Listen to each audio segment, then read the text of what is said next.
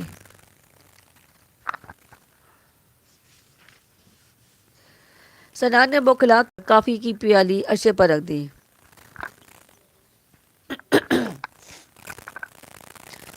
ہو سرخ کوٹ اب باقاعدہ ٹھٹھر رہا تھا۔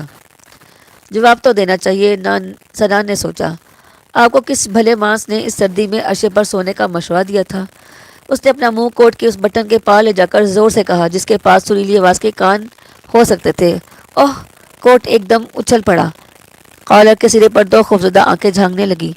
تم کون ہو؟ سرخ کوٹ نے یہ سوال ایسے ہی پوچھا تھا جیسے عامل معمول کے درمیان مکالموں میں تم کون پوچھا جاتا ہے۔ مسافر، سنان نے معمول کی بہار میں جواب دے دیا۔ مدھم روشنی میں وہ صرف اتنا دیکھ سکا کہ عامل لڑکی ہے اور بال لڑکوں کی طرز پر چھوٹے چھوٹے کٹے ہوئے ہیں۔ خوبصورت بھی ہے۔ آنکھیں جو خوف سے پھیلی ہوئی تھی اپنی اصلی حد پر لوٹ آئیں۔ کافی بڑی بڑی تھی۔ نیچے قہوہ خانے میں جگہ نہ تھی، اس لیے یہاں آ کر سو رہی۔ میں تو وہاں دم گھٹ رہا تھا، سرخ کوٹ نے آہستہ سے کہا۔ سنان اب اس انتظار میں تھا کہ سرخ کوٹ آنکھوں سے نیچے ڈھلکے اور اس کے بقیہ خد و خال دیکھ سکے۔ آنکھیں اب آہستہ آہستہ نیند کے بوجھ سے بند ہو رہی تھی۔ سنان نے گلا صاف کرتے ہوئے کہا، اگر آپ چاہیں تو میں آپ کو اپنی برساتی دے سکتا ہوں۔ سرخ کوٹ پر پھیلا لیجیے، فوار سے بچاؤ ہوگا۔ سرخ کوٹ سے صاف انکار کر دیا اور پھر اونگنے لگا۔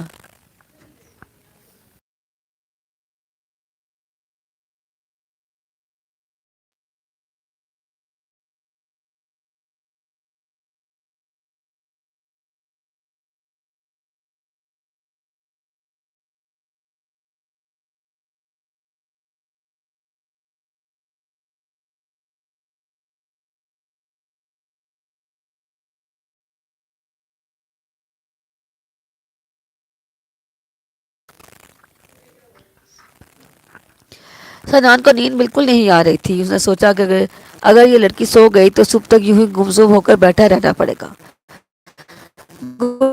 گفتگو جاری رہنی چاہیے۔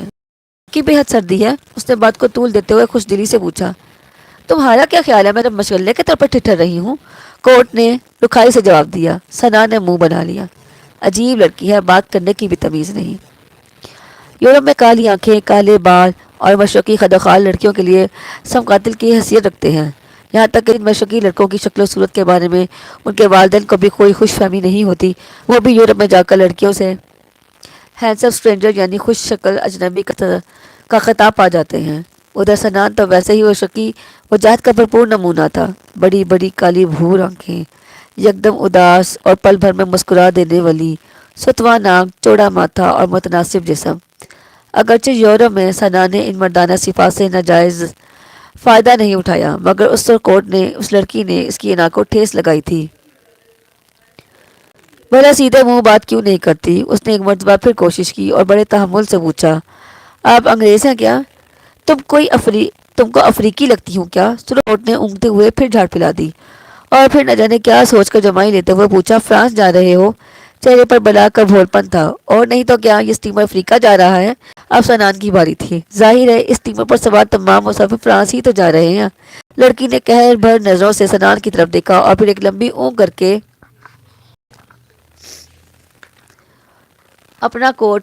اپنا کوٹ آنکھوں پر کھینچ کر خاموشی سے آرام کرسی پر لیٹ گئی۔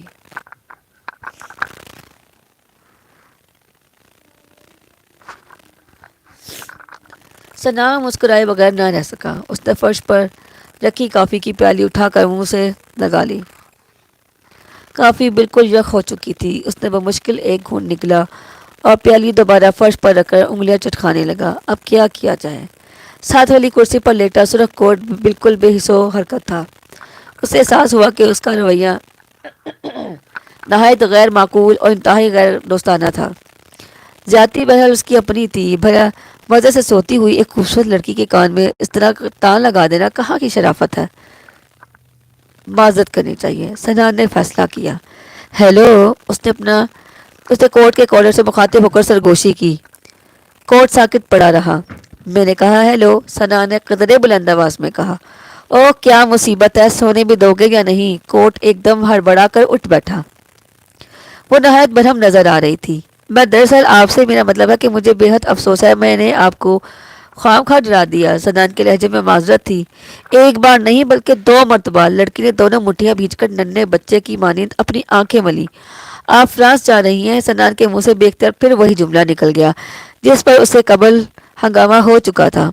اور نہیں تو کیا، یہ اسٹیمر افریقہ جا رہا ہے. ظاہر ہے اسٹیمر پر سوار تمام مسافر. اس نے انگلیاں نچا کر فکرہ ادھورا چھوڑ دیا اور خود بخود مسکرانے لگی. اس وقت سنان کا جی چاہا کہ کاش اس کے پاس کوئی سرخ کوٹ ہوتا تاکہ وہ جواباً ایک لمبی اونگ کر کے اسے اوڑھ کر وہیں کرسی پر لمبا ہو جاتا. میں صرف معذرت کرنا چاہتا تھا. سنان اپنی خفت مٹانے کی خاطر جیب سے سگریٹ نکال کر سلگانے کی کوشش کرنے لگا. سمندر سے اب بھی ہلکی ہلکی فوار ان کے چہروں پر پڑ رہی تھی، اس لیے سگریٹ نہ چل سکا. اور کچھ؟ لڑکی نے کوٹ کا کالر آنکھوں سے سرکا کر نیچے کر لیا.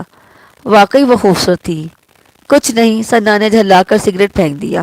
اب آپ سو سکتی ہیں، میں ہرگز مخل نہیں ہوں گا. تقریباً 1 گھنٹے تک ہمیں فرانس کے ساحل کی پہلی جھلک دکھائی دینے لگے گی. لڑکی نے ایک جھٹتی ہوئی نگاہ اپنی چوکور جناتی ڈائل والی گھڑی پر ڈالتے ہوئے کہا. اب سو کر کیا کروں گی؟ سنا خاموش بیٹھا رہا. کیا تم پہلی مرتبہ فرانس جا رہے ہو؟ اس نے گردن کو ہلکا سا خم دیکھ کر سنان کی جانب دیکھا اور جواب کا انتظار کیے بغیر بڑی معصومیت سے کہنے لگی.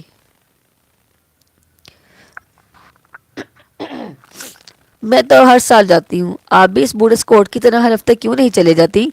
سنان نے یوں ہی ہانک لگائی. کون سے بوڑھے اسکوٹ کی طرح؟ اپنا یار ہے، نیچے قہوہ خانے میں بیٹھا وسکی پی رہا ہے. لڑکی کی آنکھیں اب کے حیرت سے پھیل گئیں. بہرحال آپ کہی تھی کہ آپ ہر سال فرانس جاتی ہیں. سنان کا موڈ اچھا خاصا بہتر ہو چکا تھا.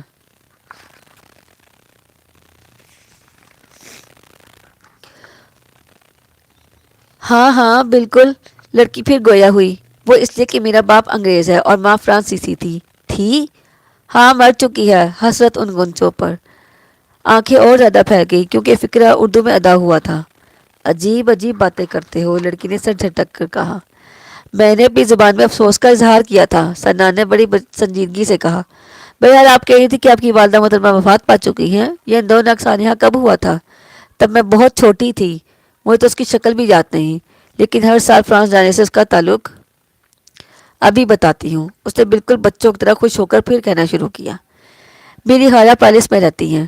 ڈیڈی ڈیئر مجھے گرمیوں میں ان کے پاس بھیج دیتے ہیں اور میں وہاں کرسمس تک رہتی ہوں، یعنی 25 دسمبر تک. سنا نے لقمہ دیا. تمہارے یہاں کرسمس کیا جون میں ہوتی ہے؟ ہاں ہمارے یہاں کرسمس سرے سے ہوتی ہی نہیں. یہ کیسے ہو سکتا ہے؟ اس نے حیرت سے کہا. 25 دسمبر کا دن تو ہر ملک میں آتا ہے. ہاں لیکن کرسمس ہر ملک میں نہیں ہوتی. ہم مسلمان ہیں اور کرسمس نہیں مناتے. عجیب بات ہے. اس نے ایک مرتبہ پھر سر جھٹکا. میرا خیال تھا کہ کرسمس تمام ملکوں میں منائی جاتی ہے.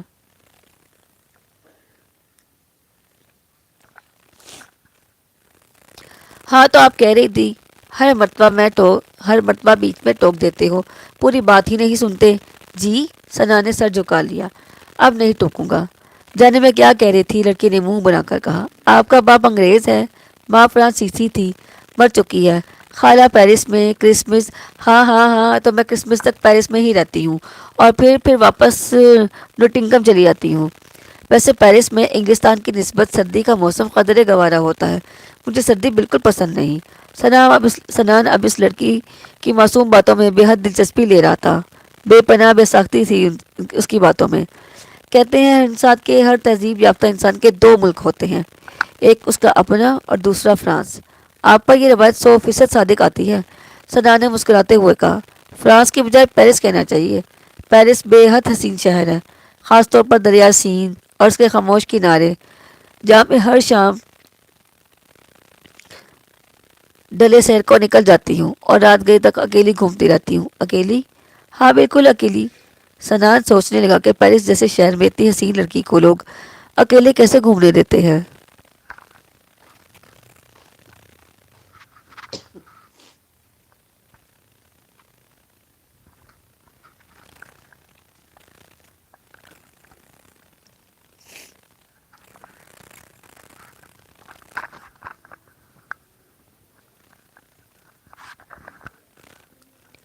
صبح کاذب کے آثار نمایاں ہو رہے تھے اور جنگلے کے اوپر سے رسے سے لٹکتے ہوئے کمکموں کی روشنی اب مان پڑتی جا رہی تھی۔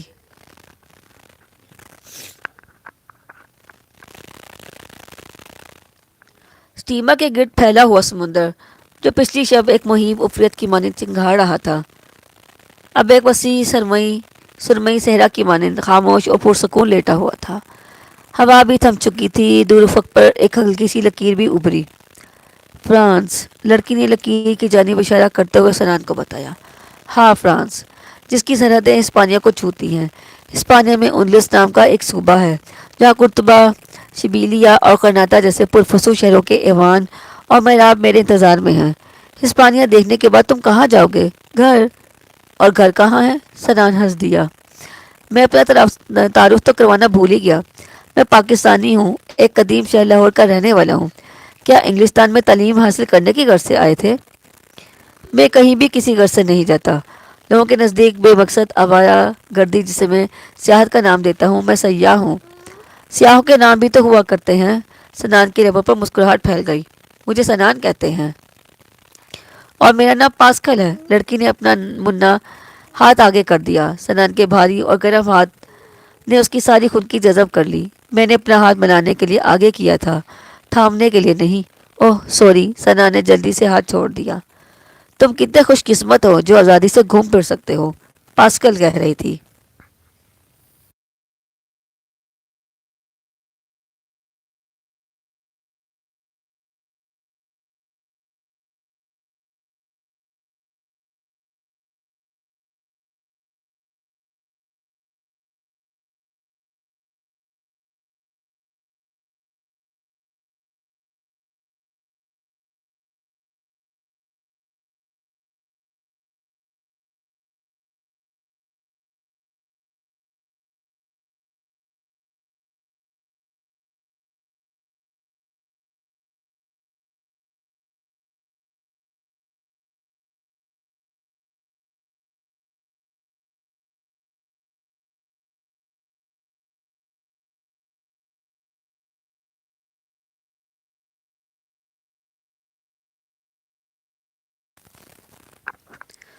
اس میں خوش قسمتی سے زیادہ جنون کا ہاتھ ہے، سیاحت کا جنون جو فصل گل آتے ہی اود کر آتا ہے۔ دوستوں کی رائے میں ہر دوسرے تیسرے سال میرا دماغ الٹ جاتا ہے اور میرے ذہن میں سنہری وادیاں اور جھلمل کرتی جھیلیں ابھرنے لگتی ہیں۔ پھر مجھ سے نچلا نہیں بیٹھا جاتا اور میں چند تاریخ کی کتابیں اور مختصر سا سامان کاندھے پر رکھ کر اپنے شوق کی تکمیل کے لیے نکل کھڑا ہوتا ہوں۔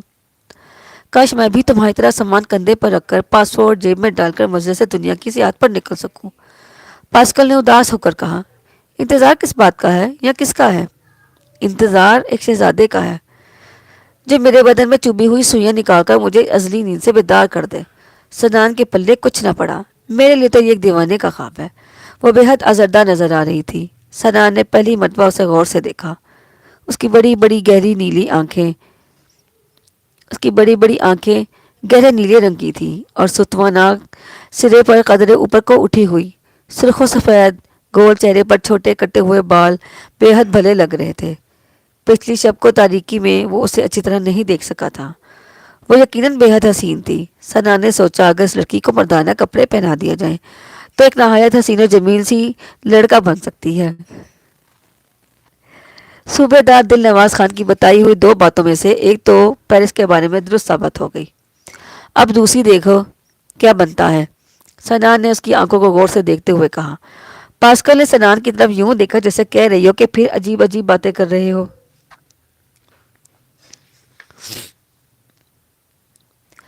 ہمارے گاؤں میں ایک ریٹائرڈ صوبے دار اس کا نام گزرا ہے۔ سنان نے سلسلہ کلام جاری رکھا۔ وہ دوسری جنگ عظیم میں فرانس کے محاذ پر لڑا تھا۔ ہم بچپن میں گاؤں سے باہر اس کے ڈیرے پر چلے جاتے تھے اور اسے پیرس کے بارے میں کہانیاں سننے کی فرمائش کیا کرتے تھے۔ وہ ہمیشہ دو باتوں کا ذکر کرتا تھا کہ بیٹا پیرس کی تمام عورتوں کی آنکھیں نیلی ہوتی ہیں اور وہاں سڑکیں شیشے کی بنی ہوتی ہیں۔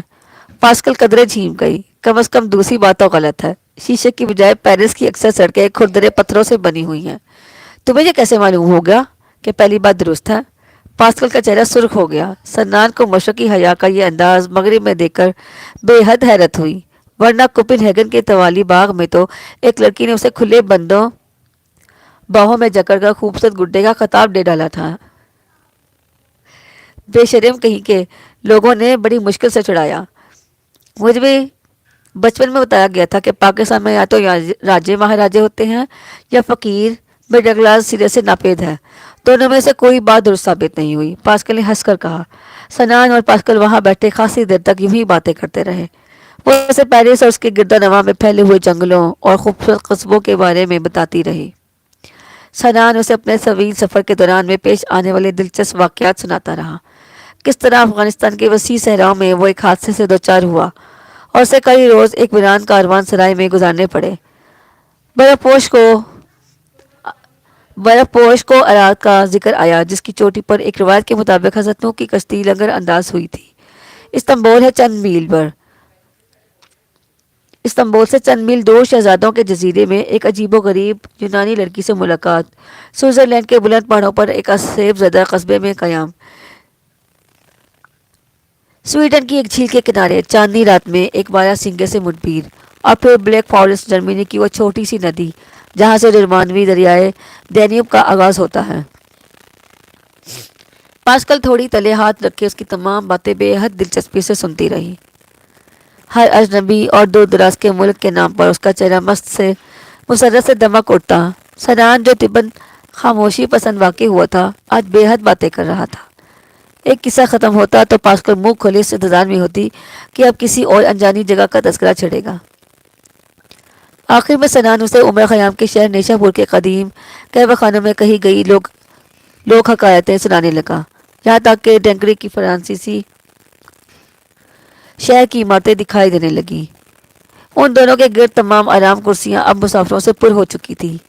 وہ ایک دوسرے کی باتوں میں اتنے مگن رہے کہ انہیں احساس تک نہ ہوا کہ کب صبح ہوئی اور پھر کب قہوہ خانے میں بیٹھے تمام مسافر اوپر عرشے پر آ گئے۔ اکثر لوگ جنگلے کے ساتھ لگ کر ڈنکری کی شہر اور بندرگاہ کو دیکھ رہے تھے، جو نزدیک سے نزدیک تر ہوتا جا رہا تھا۔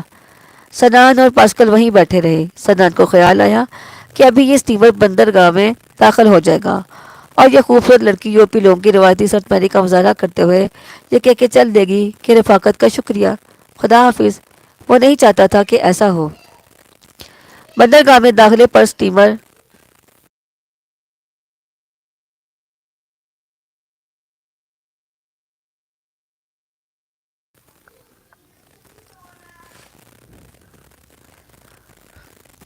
سنان کو خیال آیا کہ ابھی یہ اسٹیمر بندرگاہ میں داخل ہو جائے گا اور یہ خوبصورت لڑکی یورپی لوگوں کی روایتی سرد پہری کا مظاہرہ کرتے ہوئے یہاں سے چل دے گی۔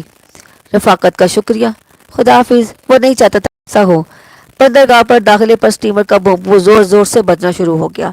جنگلے کے گرد کھڑے اور کرسیوں پر بیٹھے ہوئے مسافروں نے اپنا اپنا سامان اٹھایا اور اس کونے کی طرف چل دیے جہاں بندرگاہ کو اترنے والی سیڑھی نصب تھی۔ سنان نے پاسکل کی جانب دیکھا۔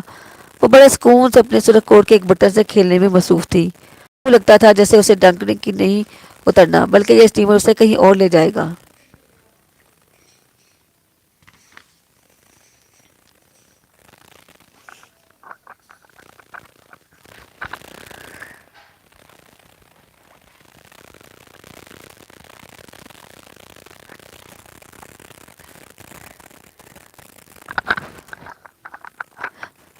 سنان نے جیب سے کنگھی نکالی، اپنے نم آلود بال درست کیے اور کرسی سے اٹھ کھڑا ہوا۔ تمام شب کی بیٹھک نے اس کی جسم کا بوت اتنا اکڑا دیا تھا۔ اس نے اپنے سفید برساتی اتار کر بازو پر ڈالی اور پاسکل کی جانب دیکھا۔ وہ نظر جھکائے اسی طرح اپنے بٹن سے کھیل رہی تھی۔ پاسکل نے اپنی دراز پڑھ کے اٹھا دی۔ سنان کو یوں لگا جیسے اس کی آنکھیں بالکل ایک آئینے کی مانند شفاف ہیں جن میں فرانس کے سمندر کی نراہٹ کا عکس جھلک رہا ہے۔ کیا یہیں بیٹھے رہنے کا ارادہ ہے؟ پاسکل خاموش رہی۔ آپ کی اطلاع کے لیے اسٹیمر اب واپس انگلستان ہی جائے گا، افریقہ وغیرہ نہیں، اس لیے بہتر یہی ہے کہ آپ چپکے سے یہاں سے اٹھیں اور بندرگاہ پر اتر جائیں۔ تم جا کر گاڑی میں بیٹھو، میں خود آ جاؤں گی۔ سنان نے پاسکل کی طرف غور سے دیکھا۔ اس کا چہرہ اترا ہوا تھا اور وہ بے حد اداس نظر آ رہی تھی۔ سنان کو حیرت ہوئی کہ اس لڑکی کے چہرے کے تاثرات پل بھر میں کس طرح بدل جاتے ہیں۔ معصومیت اور ہنسی کی جگہ پسماردگی اور داسی تھی۔ بادل خواستہ سنان نے اپنا سامان اٹھایا اور بندرگاہ کو اترنے والی سیڑھی کی طرف بڑھ دیا۔ اسے خیال آیا کہ ہو سکتا ہے یہ لڑکی گاڑی کے کسی اور ڈبے میں سوار ہو جائے یا سرے سے سوار ہی نہ ہو اور وہ ہمیشہ کے لیے اسے کھو دے۔ اس خیال نے اسے بے حد اداس کر دیا اور وہ فوراً واپس اسی جگہ آیا جہاں پاسکل ابھی تک نظر جھکائے بیٹھی تھی۔ پاسکل؟ پاسکل نے سر اٹھا کر اس کی طرف دیکھا۔ اس کی آنکھوں کی نلاہٹ میں نمی آ رہی تھی۔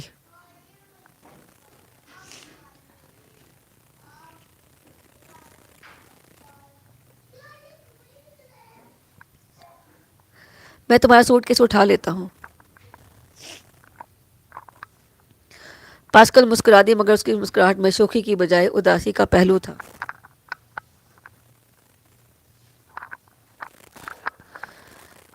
ڈیڈی ڈیئر نے میرا سامان لندن سے بک کروا دیا تھا۔ میرے پاس سوائے اس سرخ کوٹ اور ہینڈ بیگ کے اور کچھ نہیں۔ سنان وہیں کھڑا رہا۔ وہ جاننا چاہتا تھا کہ یہ لڑکی اس کے ساتھ چلنے پہ جھجک کیوں محسوس کر رہی ہے۔ اچھا تو پھر کم از کم گاڑی تک تو میرے ساتھ چلو، سنان نے نہایت نرمی سے درخواست کی۔ میں پہلی مرتبہ فرانس کی سرزمین پہ قدم رکھ رہا ہوں اور مجھے رہنمائی کی ضرورت ہے۔ ایک سیاح کو رہنمائی کی ضرورت کیسے پیش آ گئی؟ اس نے آہستہ سے کہا۔ کبھی کبھار ایک تجربہ کار سیاح بھی کسی ایسے دوراہے پر آ کھڑا ہوتا ہے جہاں سے منزل کی سمت کا تعین کرنا بے حد دشوار ہو جاتا ہے۔ پاسکل ہنس دی، اپنا سرخ کوٹ بازو پر رکھا اور بالکل ناک کی سیٹ میں دیکھتے ہوئے بڑی خود اعتمادی سے اٹھ کھڑی ہوئی۔ محترمہ پہلے آپ، سنان نے شالوری کا مظاہرہ کرتے ہوئے جھک کر کہا۔ وہ بے حد مسرور نظر آ رہا تھا۔ شکریہ۔ پاسکل نے اپنی نیلی آنکھیں ایک لہجے کے لیے سنان پر جما دی۔ سنان اسی طرح جھکا ہوا اس کے راستے سے ہٹ گیا۔ وہ قدرے جھچکی اور پھر بندرگاہ کو اترتی ہوئی سیڑھیوں کی جانب رخ کر کے چلنا شروع کر دیا۔ سنان سیدھا ہو کر اس کے پیچھے چلنے کو تھا مگر چل نہ سکا۔ اسے یوں محسوس ہوا جیسے اس کا سانس رک گیا ہو، اس کے قدم عرصے کی گیلی لکڑی پر میخوں سے ٹھونک دیے گئے ہوں۔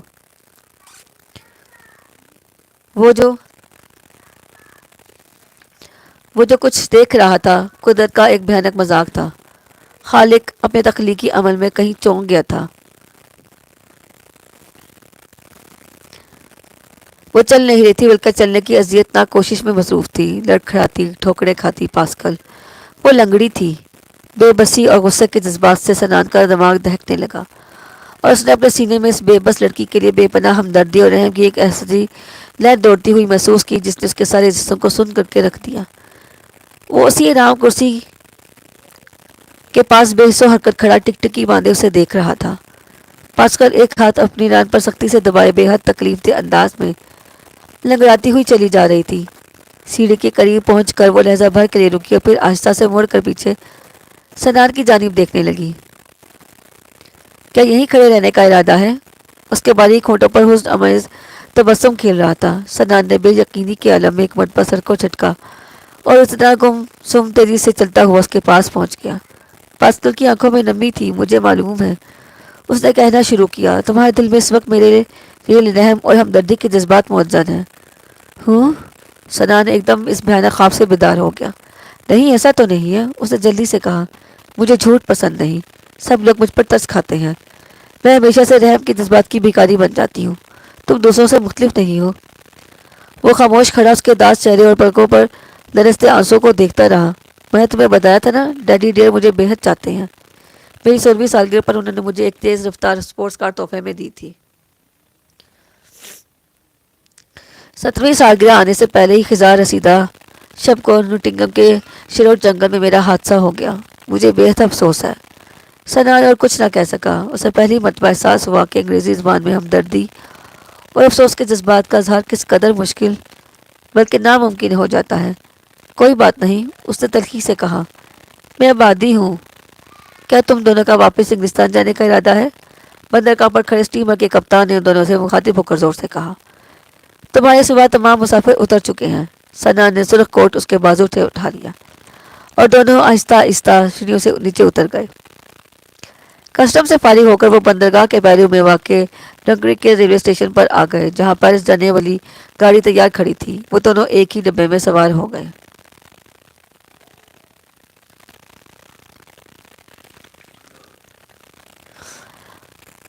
8 مسافروں کے چھوٹے سے ڈبے میں ان دونوں کے علاوہ صرف 3 راہبائیں سوار تھیں، جو ہاتھوں میں تسبیحیں تھامے آنکھیں بند کیے عبادت میں مگن تھیں۔ سفر کے دوران میں سارا عرصہ پاسکل خاموش بیٹھی کھڑکی سے باہر تکتی رہی، یوں جیسا لگتا تھا جیسے اسے ڈبے میں سوار دوسرے مسافروں اور سنان کی موجودگی کا احساس تک نہیں، اور وہ اکیلی خلا میں سفر کر رہی ہے۔ سنان کو معلوم تھا کہ ہر سال انہی راہوں سے گزرنے والی اس بے بس لڑکی کو ڈبے سے باہر گزرتے فرانس کے دیہی مناظر سے کوئی دلچسپی نہ تھی۔ وہ ان سرسبز کھیتوں اور وسیع چراگاہوں کے دامن میں پھیلی ہوئی اجلی اجلی دھند کو اس سے پہلے بھی کئی مرتبہ دیکھ چکی تھی۔ یہ گھنے جنگل اور چمکیلی ندیاں اس کے لیے اجنبی نہ تھے۔ اس کی نیلی آنکھیں جنہیں دیکھ کر سنان کو ایران کا نیلا آسمان یاد آ گیا تھا، کسی اور جہان میں تھی۔ سنان اس کے حسن میں حسن و ملال کے روگ کو جان گیا تھا۔ اسے اب احساس ہوا کہ وہ اتنی خوبصورت ہوتے ہوئے بھی پیرس کی فرسون شامیں دریائے سین کے کناروں پر اکیلی کیوں گزار دیتی ہے؟ سیاحت اور جہاں گردی اس کے لیے دیوانے کا خواب کیوں تھی؟ وہ پاس تھی، وہ اسٹیمر پر آرام دہ کرسی پر اٹھنے میں جھجک کیوں رہی تھی؟ خالق اپنے تخلیقی عمل نے نہیں چوکا تھا، بلکہ انسانی ساختہ ایک لوہے کے ڈھیر نے مکمل تخلیق کا حسن داغدار کر دیا تھا۔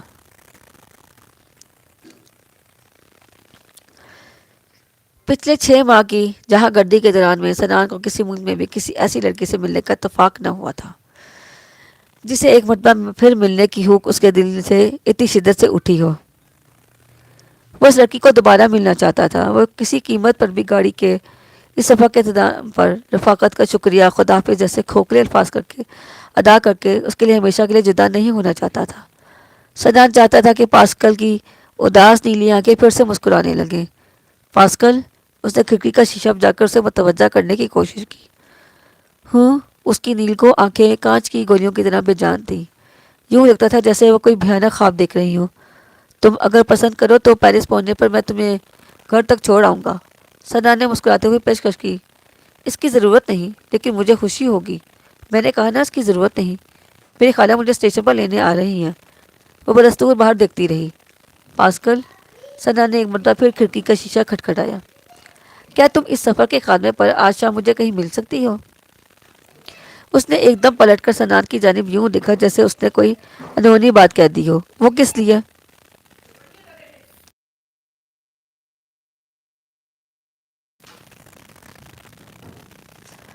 اس نے ایک دم پلٹ کر سنان کی جانب یوں دیکھا جیسے اس نے کوئی انہونی بات کہہ دی ہو۔ وہ کس لیے؟ میں چاہتا ہوں کہ تم شام کو دریا سین کے کنارے اب اکیلی نہ گھومو۔ میں تمہارا ساتھ دینا چاہتا ہوں۔ پاسکل نے ہنسنا شروع کر دیا، مگر اس کی ہنسی سنان کو بے حد ڈراؤنی لگی۔ میں جانتی ہوں میرا چہرہ بے حد دلکش ہے، وہ کہنے لگی، مگر اس کا کیا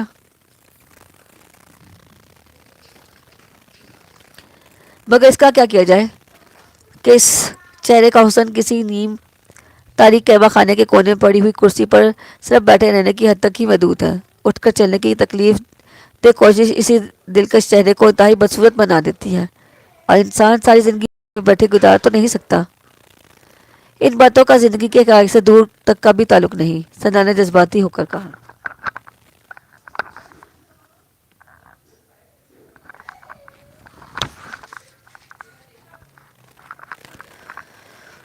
تم مجھے زندگی کے حقائق کے بارے میں بتا رہے، اس نے دکھ سے کہا۔ جس طرح ایک ہی زمین پر جب ایک لکیر سرحد کی صورت میں کھینچ جاتی ہے، تو اس طرح وجود میں آنے والے 2 ملکوں کے لیے سچائی کے پیمانے بھی ایک دوسرے سے بالکل الٹ ہو جاتے ہیں، اسی طرح زندگی کے حقائق بھی ہر انسان کے لیے مختلف ہوتے ہیں۔ تمہارے جیسے سیاح کے لیے زندگی کے حقائق ہیں، اجنبی دیسوں کی گھر سے نکل کھڑے ہونا، سنہری وادیوں کے خواب جو بعد میں حقیقت کا روپ دھار لیتے ہیں، اور ایک لاوالی اور ہنگامہ خیز زندگی، اور میرے جیسی اپاہج اور لاچار لڑکی کے لیے آرام دہ کرسیوں اور صوفوں پر بیٹھ کر فیشن کے رسالے پڑھنا، کتابوں کی ورق گردانی کرنا، پہروں اپنے کمرے کی کھڑکی میں بیٹھے رہنا، تکتے رہنا، لوگوں کے جذبات کو اپنے دل کی چھلنی میں چھان کر یہ دیکھنا کہ رحم کے جذبات کے علاوہ کوئی چھوٹا موٹا ذرہ شاید محبت کا بھی ہو۔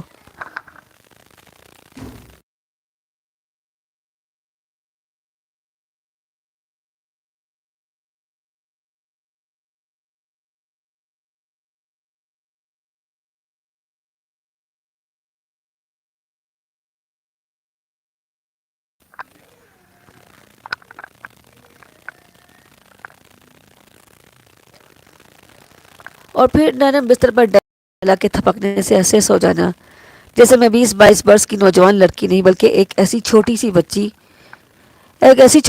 ہوں جو دوبارہ گم ہو جانے پر بے حد غمگین اور سو نہ سکتی ہو۔ ان بے رحم حقائق کو اگر نظر انداز کر کے خوشگوار زندگی گزارنے کی کوشش کر لی جائے تو کیا حرج ہے؟ تمہارا کیا خیال ہے کہ میں نے کوشش نہیں کی؟ پاسکل نے سر جھٹک کر کہا۔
تمہارا کیا خیال ہے کہ میں نے کوشش نہیں کی؟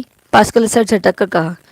پہلے پہل میں یہ جاننے والے لڑکے لڑکیاں میں اعتماد داری کرنے آتے رہے۔ پاسکل تم جلد ہی اچھی ہو جاؤ گی، پھر ہم سب رابن ہوڈ کے قلعے کی سیر کو جائیں گے۔ جینیس کی سالگرہ پر ہم سب تمہیں گیٹ ویل سون کا کیک پیش کریں گے۔ پھر وقت گزرتا گیا اور میں اچھی نہ ہوئی۔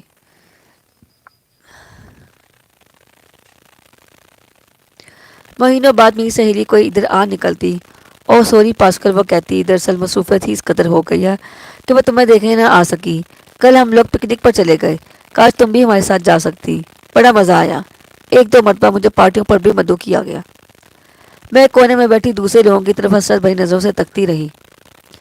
لڑکے میرے پاس آ کر بڑی شائستگی سے میرا حال دریافت کرتے اور پھر میرے پہلو میں بیٹھی ہوئی کسی لڑکی کو لے کر رقص کرنے لگتے۔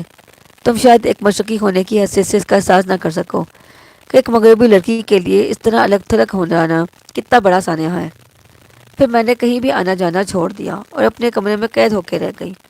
میری اسی تنہائی کو دور کرنے کے لیے ڈیڈی مجھے ہر سال چند ماہ کے لیے خالہ کے یہاں پیرس بھیج دیتے ہیں، مگر اس سے بھی کوئی خاص فرق نہیں پڑتا۔ نوٹنگم میں میرے کمرے کی کھڑکی سے شیرور جنگل کے چند درخت دکھائی دیتے ہیں، اور پیرس میں اس قسم کی ایک کھڑکی سے فٹ پاتھ کا ایک حصہ اور شاہ بلوط کے درخت نظر آتے ہیں۔ جگہ بدل جاتی ہے مگر تنہائی نہیں جاتی۔ سنان خاموشی سے اس کی محرومیت کی داستان سنتا رہا۔ وہ پہلے سے کہیں زیادہ اس لڑکی کو دوبارہ ملنا چاہتا تھا۔ ڈبے میں بیٹھی ہوئی راہباؤں کے سنجیدہ چہرے اس بات کی گواہی دے رہے تھے کہ وہ عبادت میں اتنی زیادہ مگن نہ تھی کہ پاسکل کی باتیں اس کے کانوں میں نہ پڑتی۔ پاسکل خاموش ہوئی تو ان دونوں نے بیک بک نظریں اٹھا کر اس کی جانب دیکھا، جسے کہہ رہی ہیں، بیٹی ہمیں بھی تم سے ہمدردی ہے۔ میں بھی یہی کہوں گا کہ میری دلی خواہش ہے کہ ہم دونوں پیرس میں ضرور ملیں۔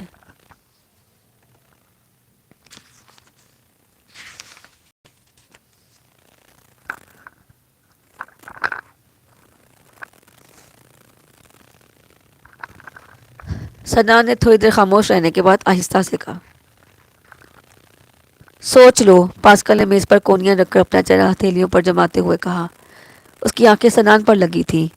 میں جب تمہارے ساتھ چلوں گی تو بوڑھی عورتیں آپس میں خسر پھسر کریں گی، لڑکی کہیں گی ایسی قبول صورت مشرقی نوجوان کو پورے پیرس میں ایک اپاہج لڑکی پسند آئی، اور فرانسیسی مرد جن کے لیے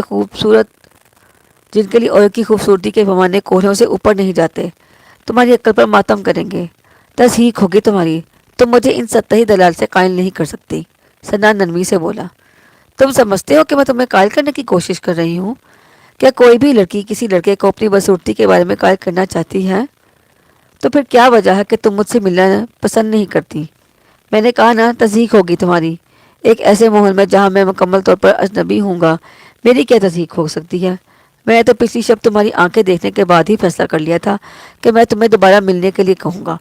جب میں آج صبح آرام دہ کرسی سے اٹھ کر عرشے پر لنگڑاتی ہوئی چلی جا رہی تھی تب کہ تم نے اپنا ارادہ بدل نہیں دیا تھا؟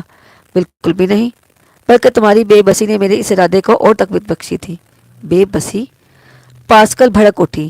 بس میں اس لفظ سے خائف ہوں. بے بسی، رحم، یہ جذبات تو لوگ جانوروں کے لیے بھی محسوس کرتے ہیں. مجھے ان کی چاہت نہیں. لوگ پہلے پہلے میرے حسین چہرے کو دیکھ کر مجھ سے ملنے کی خواہش کا اظہار کرتے ہیں، مگر بعد میں جب وہ ان چہرے کی نظروں سے اوجھل ہو جاتا ہے تو انہیں صرف میرا پاہج پن یاد جاتا ہے اور وہ مجھ سے ملنے کے لیے ہیلے بہانے تلاش کرنے لگتے ہیں. سنان سوچ میں پڑ گیا. اسے خیال آیا کہ یہ بھی تو ہو سکتا کہ لڑکی اسے ذاتی طور پر سرے سے پسند ہی نہ کرتی ہو اور پچھلی شب کی خوشگوار رفاقت کے مد نظر اس کی دل شکتی سے اعتراض کر رہی ہے. جیسے تمہاری مرضی، سنا نے افسردہ ہو کر کہا. تم اگر ذاتی طور پر مجھے پسند نہیں کرتی تو میں تمہیں مجبور تو نہیں کر سکتا.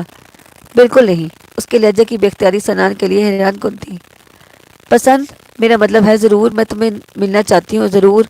اس نے بچوں کی طرح بار بار اس طرح سر کو جنبش دی جیسے وہ اپنی جذبات کو پوری طرح بیان کرنے سے قاصر ہو. سنان کو یوں محسوس ہوا جیسے اس کے سر سے کوئی بھاری بوجھ اتر گیا ہو. وہ نشست سے ٹیک لگا کر آرام سے بیٹھ گیا، جیب سے سگریٹ نکال کر سلگایا اور مسکرانے لگا. میں پیرس میں اجنبی ہوں. تم کوئی سی جگہ منتخب کر کے کاغذ کے ٹکڑے پر نام لکھ دو، میں پہنچ جاؤں گا. پاسکل مستور مسکرائے چلی جا رہی تھی اور سر بھی ہلا رہی تھی. یہ کیا مہکان کی کھلونوں کی طرح سر ہلاتی جا رہی ہو؟ میں نے جگہ کے بارے میں دریافت کیا ہے. اوہ! پاسکل ایک دم ہنس دی. خالہ بھی ہمیشہ یہی کہتی ہیں. میری یہ عادت ہے، بالکل بچوں جیسی ہے. تمہاری بہت سی عادتیں بچوں جیسی ہیں. بہرحال پہلے یہ بتاؤ کہ تم مجھے کہاں ملنا پسند کرو گی؟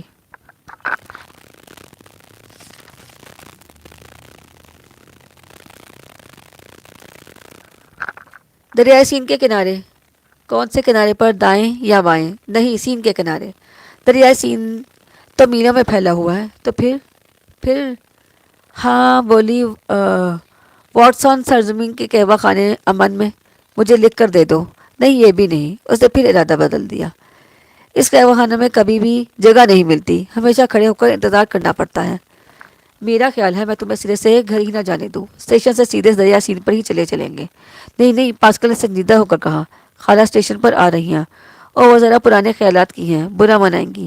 گاڑی ایک قصباتی اسٹیشن پر کھڑی ہوئی اور ان کی ہم سفر تینوں راہبائیں اترنے کے لیے اٹھ کھڑی ہوئی. بیٹی، ان میں سے ایک راہبہ نے بڑے پیار سے پاسکل کے سر پر ہاتھ پھیرا. آئیفل ٹاور کے نیچے ملنے میں کیا قباحت ہے؟ خداوند یسوع مسیح تم دونوں کو ہمیشہ خوش رکھے. باقی دو راہباؤں نے ڈبے سے باہر جاتے ہوئے انہیں دعا دی تھی. گاڑی دوبارہ چلی تو پاسکل بے اختیار ہنس دی. اس راہبہ کو کیسے معلوم ہوگا کہ آئیفل ٹاور لڑکوں کے ملنے کے لیے بہترین جگہ ہے؟ وہ بیچاری پیدا ہوتے ہی راہبہ تو نہیں بن گئی تھی نا. درمیانی وقفے میں شاید کوئی دل چکن واردات قلب ہوئی ہو اور اسے مجبوراً رحمانیت اختیار کرنی پڑی.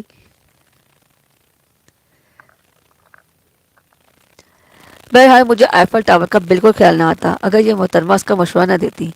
مناسب جگہ ہے. بس تو پھر طے ہو گیا. ہماری گاڑی پورے 5 بجے پیرس پہنچے گی. سنا نے گھڑی پر نظر ڈالتے ہوئے کہا.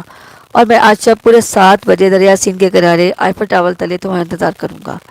میں پورے 7 بجے ہی پہنچ جاؤں گی، اس نے شوخی سے کہا. اور ہاں، میں آج شام کیا پہن کر آؤں؟ کوئی لباس؟ لیکن کس رنگ کا؟ تمہیں کون سا رنگ پسند ہے؟ مجھے جو رنگ پسند ہے وہ تمہاری آنکھوں میں ہے. یعنی تمہیں بھورا رنگ پسند ہے؟ پاسکل کا چہرہ شرارت سے دمک رہا تھا.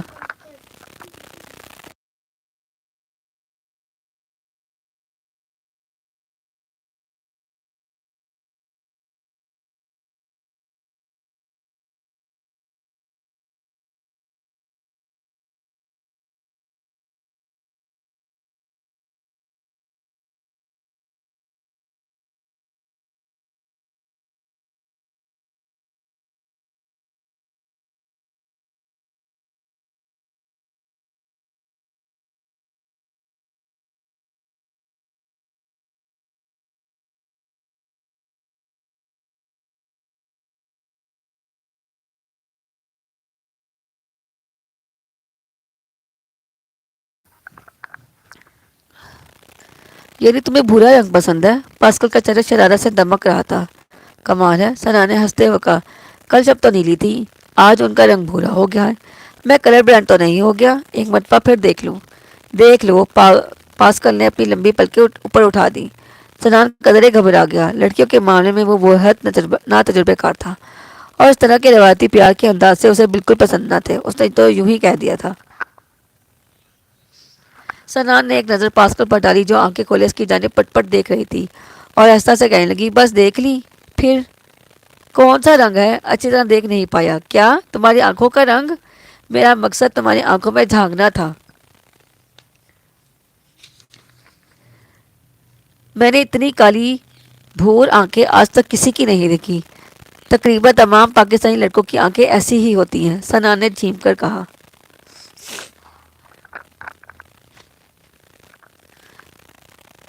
جھوٹ، پاسکل نے مچل کر کہا۔ نوٹنگن کی آدھی آبادی پاکستانیوں پر مشتمل ہے، ان میں سے کسی کی بھی آنکھیں تمہاری ایسی نہیں ہیں۔ تم وہاں ان کی آنکھوں میں جھانکتی رہتی ہو؟ نہیں، ایسا تو نہیں۔ ڈیڈی ڈیئر کبھی کبھی مجھے شام کے کھانے کے لیے کسی پاکستانی ریسٹورنٹ میں لے جاتے ہیں، وہاں دیکھنے کا اتفاق ہوا ہے۔ ویٹر پاکستانی ہوتے ہیں نا؟ پاکستان کے بارے میں ریسٹورانوں کے علاوہ اور تمہاری کیا معلومات ہے؟ میں نے ریڈ یارڈ کپلنگ کی کتاب کے میں پڑھی ہے، جس کا آغاز اس فکرے سے ہوتا ہے کہ کم لاہور عجائب گھر کے سامنے بڑی توپ زمزمہ پر بیٹھا تھا، اور کچھ اور یہ کہ کپلنگ لاہور کی بادشاہی مسجد کے مینار پر بیٹھ کر خوبصورت نظمیں تخلیق کیا کرتا تھا۔ کپلنگ کو فرانس سے بھی اتنی ہی محبت تھی جتنی میرے شہر لاہور سے۔ وہ کیسے؟ اس نے کہا تھا کہ ہر وہ شخص جو انسانیت کا ہمدرد ہے فرانس سے محبت کرتا ہے۔ لاہور اور فرانس؟ پاسکل مسکرانے لگی۔ سنا نے اسے بتایا کہ اس اخبار کا دفتر اس کے گھر کے پہلو میں واقع ہے، جہاں پر کسی زمانے میں کپلنگ کام کرتا تھا۔ اس دفتر کے ایک چوکیدار کا محبوب مشغلہ غیر ملکی سیاحوں کے ہاتھ وہ واحد میز فروخت کرنا ہے جس پر بیٹھ کر کپلنگ نے اپنے لازوال ناول تصنیف کیے۔ اب تک وہ چوکیدار ایسی 20 میزیں فروخت کر چکا ہے۔ ہمارے یہاں بھی نیپولین کی ڈائری سینکڑوں بار فروخت ہو چکی ہے، پاسکل نے بتایا۔ یعنی پاکستان کے بارے میں تمہاری معلومات پاکستانی ویٹروں اور ناول قیمت تک محدود ہیں۔ اس کے علاوہ اس نے سر کچھاتے ہوئے سوچنا شروع کر دیا۔ ہاں، میں نے شالیمار باغ کے بارے میں ایک نظم پڑھی، اور میرے پاس نوٹنگم میں ایک پاکستانی دستکاری کی دکان سے خریدا ہوا ایک زیور بھی موجود ہے۔ پاکستانی زیور؟ ہاں، کانوں میں ڈالتے ہیں۔ دکاندار کہہ رہا تھا کہ سبھی پاکستانی عورتوں کے کانوں میں پیدائشی طور پر سوراخ ہو جاتے ہیں جس میں ایئر رنگ لٹکا لیے جاتے ہیں۔ وہ دکاندار تمہیں مشرق کے جادو سے مسحور کرنے کی کوشش کر رہا تھا۔ سوراخ پیدائشی طور پر نہیں ہوتے، بعد میں چھیدے جاتے ہیں۔ تمہاری زبان میں ان ایئر رنگز کو کیا کہتے ہیں؟ جھمکے؟ جھم کے؟ بہت خوبصورت نام ہے، میں آج شام پہن کر آؤں گی۔ چاندی کے ہیں۔ سنان اس کی معصومیت پر مسکرا دیا۔ وہ یقیناً ان جھمکوں میں خوبصورت لگے گی۔ پورے 7 بجے آئیفل ٹاور تلے، سنان نے ایک مرتبہ پھر دہرایا۔ پونے 7 بجے۔ پاسکل شرارت سے ہنس دی اور بچوں کی طرح پھر سر ہلانے لگی۔ آج کے لیے اتنا ہی کافی ہے، انشاءاللہ بہت جلد حاضر ہوں گے پھر۔ تھینک یو مانڈی ٹون، تھینک یو، اللہ حافظ۔